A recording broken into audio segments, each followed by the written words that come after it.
Blind. I opened the freezer. My fingertips grazed something sticky, thick, plasma. It was Cole's severed head. I didn't scream. Instead, I scooped out a spoonful of ice cream and shoved it into my mouth. The killer was standing right behind me, his breath hitched against the nape of my neck. He was waiting for one slip up, one flinch, so he could turn me into ground meat in that freezer just like Cole. My name is Maya, 21, and I'm blind. Car crash. 5 years old. Shards of glass flew straight into my eyes. Since then, the world has been nothing but ghosts and shadows. Even the brightest light is just a blur, but I learned to survive. 2019. I got a job as an operator. Moved into a high-end apartment with Cole. He was loaded, gentle. When I traced his face, I felt the high bridge of his nose, the sharp, perfect jawline. He could have had anyone, any girl with working eyes. You know what? He'd say, I just want to protect you. I was grateful, lucky. After all the tragedy, I found him. Until that night, I came home from work. Silence. I called his name. No answer. Then my phone buzzed. A text. Not a voice note. Text. I had to let the screen reader speak it out in that cold, robotic voice. Maya, urgent business trip with the boss. Won't be back until tomorrow. Red flag. He knew I couldn't see. He never texted. I called him immediately. Straight to voicemail. I stood there, frozen. A bad feeling started to crawl up my throat, tightening. I needed to calm down. I walked to the kitchen, opening the bottom freezer drawer, reaching for the ice cream Cole bought me. The top drawer was stuck, frozen shut. I yanked it hard. It should have been empty, but it was heavy. The momentum was massive. It flew out and slammed into my knees.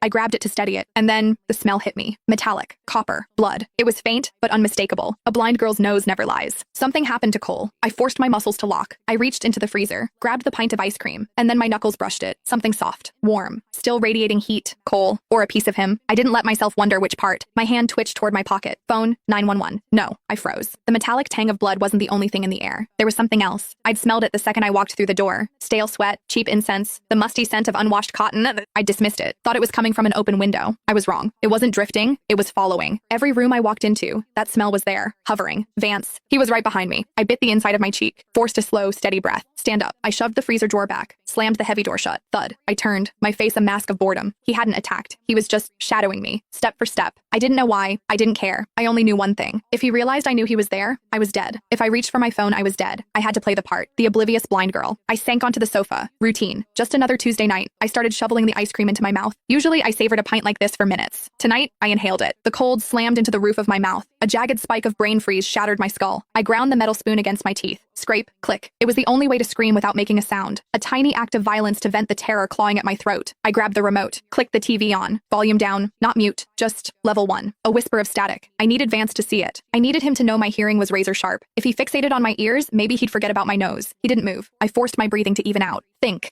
I needed an exit strategy. Now.